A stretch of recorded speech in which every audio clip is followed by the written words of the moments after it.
নমস্কার, নির্মল আনন্দ চ্যানেলে সবাইকে সুস্বাগতম। গুরুদেব প্রভু শ্রীকৃষ্ণ রাধামায়ের আশীর্বাদকে সারথি করে শ্রীমদ্ ভগবত গীতার প্রণাম মন্ত্র দিয়ে শুরু করছি আজকের গীতা পাঠ।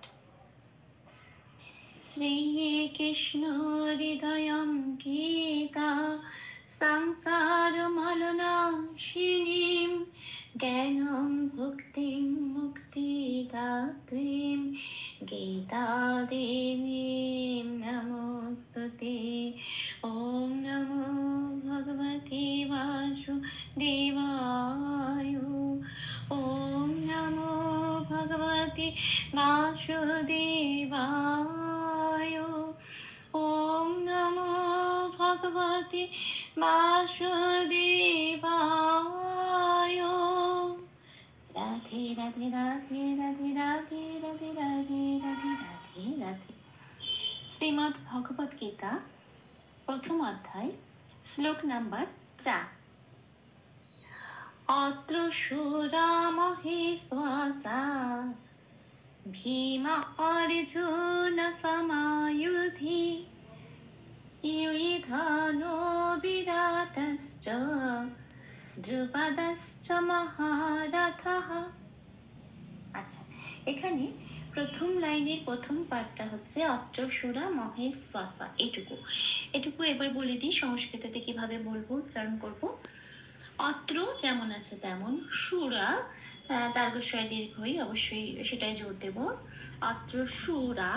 আচ্ছা, মহেশ্বাসাতে এখানে পেট কাটা মূর্ধন্য শয় বয় আছে। হ্যাঁ, বটা আমরা আগেই জানি যে বটা সবসময় ও প্লাস অ ও হিসেবে উচ্চারণ হয়। মানে বটা উচ্চারণ করব কিন্তু ঠোঁটে চাপ দেবো না, ঠোঁটটা খুলে ও। তো সেক্ষেত্রে মহেশ শ্বাসা। হ্যাঁ, তাহলে মহেশ অব্দি বলবো। মহেশ, এই যে পেট কাটা মূর্ধন্য শয়ের উচ্চারণটা হবে সোয়া, মানে শয় বয়। শয় বটাকেও আবার উচ্চারণ করব ও প্লাস আ হিসেবে, তাহলে সোয়া। মহেশ ওয়া সা, আবার একটা আছে সা, যন্ত্রের স্বরটা সংস্কৃততে সা হিসেবে উচ্চারণ হয়, মহেশ ওয়া সা। আচ্ছা, এটা হলো প্রথম পাঠ। হ্যাঁ, তাহলে প্রথম পাঠটা হলো অত্র শূরা মহেশ্বাসা। পরের পাঠে যাই। পরের পাঠে আছে ভীম অর্জুন সম যুধি। এটা বাংলায় বললাম, সংস্কৃততে এটা কিভাবে বলবো? আচ্ছা, এখানে যখনই দেখবো যে কোন রকম রেফ হর্ষ এত কিছু আছে, তখন ওটা একটু ভেঙে ভেঙে বলবো। যেমন ভীম অর্জুন। হ্যাঁ, এবার এখানে ভাঙছি ভীম প্লাস অর্জুন। হ্যাঁ, আচ্ছা, এখানে একটা সবাই প্রশ্ন করে যে এই মটা ভাঙলাম, তাহলে ময় হসন্ত হলো না কেন? আমি বলে দিই, এখানে কিন্তু আমরা মটাকে ভাঙিনি, এখানে আমরা ভেঙেছি ভীমার্জুনা, মানে ভীম প্লাস অর্জুন, এই দুটোকে একসাথে ভীমার্জুনা করা হয়েছে। সেক্ষেত্রে আমরা ভীম অর্জুন এইভাবে ভেঙেছি চারটি সুবিধার জন্য। মটাকে ভাঙলে তখন কিন্তু ভীম বলতাম, হ্যাঁ, প্লাস আর একটা অ বলতাম, কিন্তু এখানে আমি ভীম ম বলছি। ভীম ম যখন বলছি তার মানে মটাকে ভাঙি। হ্যাঁ, মটাকে ভাঙলে কিন্তু আর ম বলতে উচ্চারণ করতে পারতাম না, তখন ভীম আর অর্জুন এরম বলতে হতো।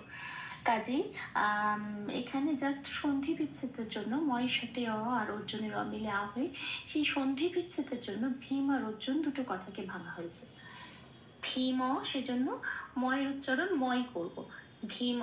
আমরা আগের ভিডিওগুলোতে বলেছি যে ময়ে যদি হসন্ত থাকে তখন আগের অক্ষরের সাথে যুক্ত হয়ে ভীম হয়, কিন্তু যখন কোনো অক্ষরের নিচে হসন্ত নেই তখন সেই অক্ষরটা সেভাবেই উচ্চারণ হয়, মানে মকে ম বলেই উচ্চারণ করতে হবে, ভীম।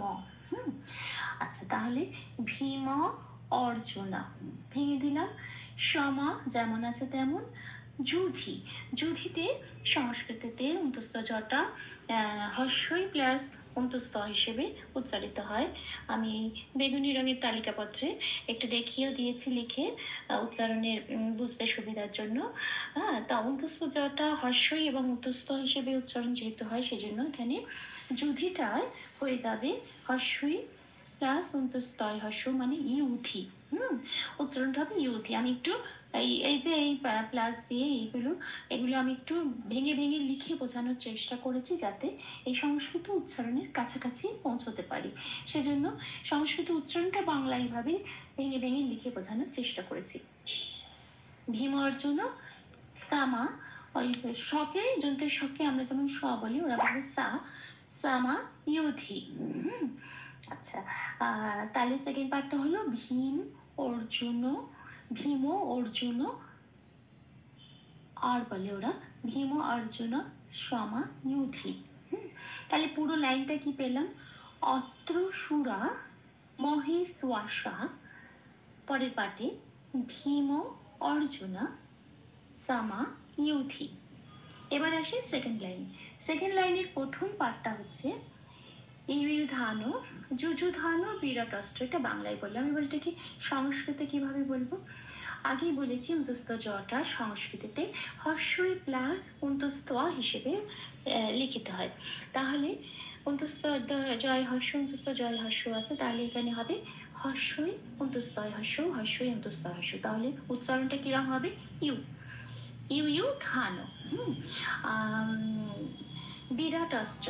আচ্ছা, বিরাটস্ত্রতে তার্গস্বয় ছয় আছে। হ্যাঁ, এবার আদি সংস্কৃত উচ্চারণ অনুযায়ী তার্গস্বটা সবসময় যখন ভাঙে তখন বিসর্গ হয়ে আগের অক্ষরের সাথে যুক্ত হয় এবং তার্গস্বয়ের উচ্চারণটা উচ্চ থাকে।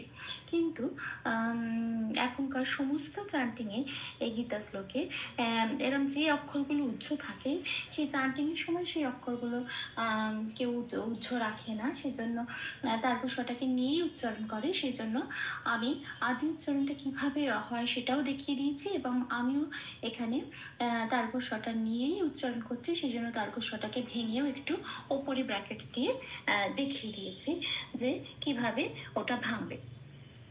তো বিরাটস্ত্র যেহেতু তার্গস্বয় চয় দুটো অক্ষর আছে, সেহেতু অবশ্যই একটা অক্ষর আগের সাথে যুক্ত হবে, মানে বিরাটস্ত্র তার্গস্বটা টয়ের সাথে যুক্ত হয়ে বিরাটস হয়ে যাবে, আর চটা জয় থাকবে। পরে যুক্ত হচ্ছে চটা জয় থাকছে। তাহলে আমার এইটুকুই সেকেন্ড পার্টটা ভাঙছে, ইউ ইউ ধান বিরাটস্ত্র। হ্যাঁ,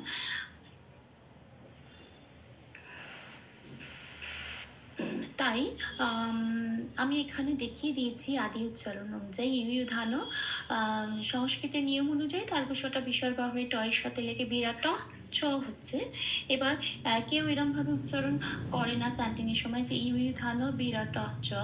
হ্যাঁ, সবাই তার্গস্বটা নিয়েই উচ্চারণ করে বলে আমি ওপরে ব্র্যাকেটে লিখিয়ে দেখিয়ে দিয়েছি যে ইউ ধান বিরাটস চ, এরম এরম ভাবেই আমি উচ্চারণ করছি, ইউ ধান বিরাটস চ। পরের লাইনটায় আছে, পরের পার্টটায় আছে দ্রুপদস্ত্র মহারথা। এটা বাংলায় বললাম। এবার এইটাকে কি করে সংস্কৃতে বলবো? দ্রুপদস্ত্রটা একই নিয়ম, তার্গস্বটা ভেঙে দয়ের সাথে বিসর্গ হয়ে লাগছে দ্রুপদ প্লাস চ। হ্যাঁ, অরিজিনাল উচ্চারণ করতে হলে বলতে হবে দ্রুপদ চ, কিন্তু আমি তার্গস্বটা নিয়েই যেহেতু বলছি সেই জন্য ওপরে ব্র্যাকেটে দেখিয়ে দিয়েছি দ্রুপদস প্লাস চ, দ্রুপদস চ এভাবে বলছি। আর মহারথ যেমন আছে তেমন থাকবে, কিন্তু যেহেতু বিসর্গ আছে এই অক্ষরটার শেষে, সেই জন্য যখনই সংস্কৃতে অক্ষরের শেষে বিসর্গ থাকে, শেষে যদি বিসর্গ থাকে ওটা পূর্ণ হ হিসেবে উচ্চারণ হয়, মানে একটা হ যুক্ত হবে এবং সেই হটাকে উচ্চারণ করব আমরা মহারথ হ বলে। যেহেতু হটাকে হ বলে উচ্চারণ করছি সেই জন্য এটাকে পূর্ণ হ বলে। তাহলে সেকেন্ড পার্টটা কি হলো? দ্রুপদশ্চ মহারথ হ। তাহলে পুরো লাইনটা কি পেলাম?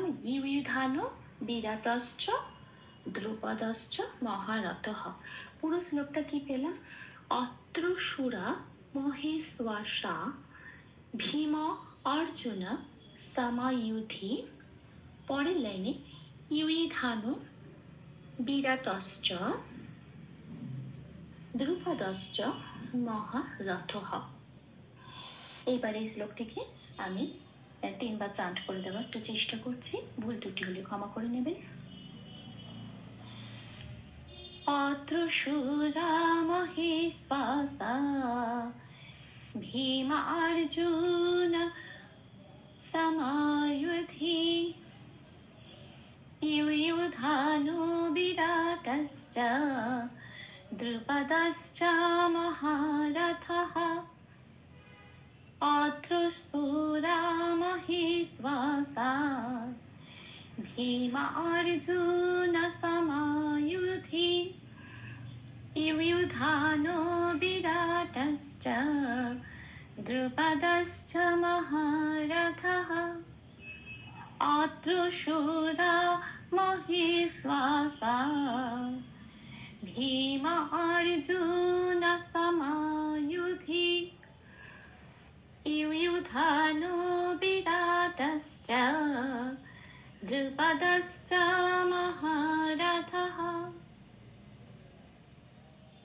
राधे राधे राधे राधे राधे राधे राधे राधे राधे राधे तप्त कांचन गौरांगीं राधे वृंदावनेश्वरी वृषभानुसुते देवी तां प्रणमामि हरिप्रिये।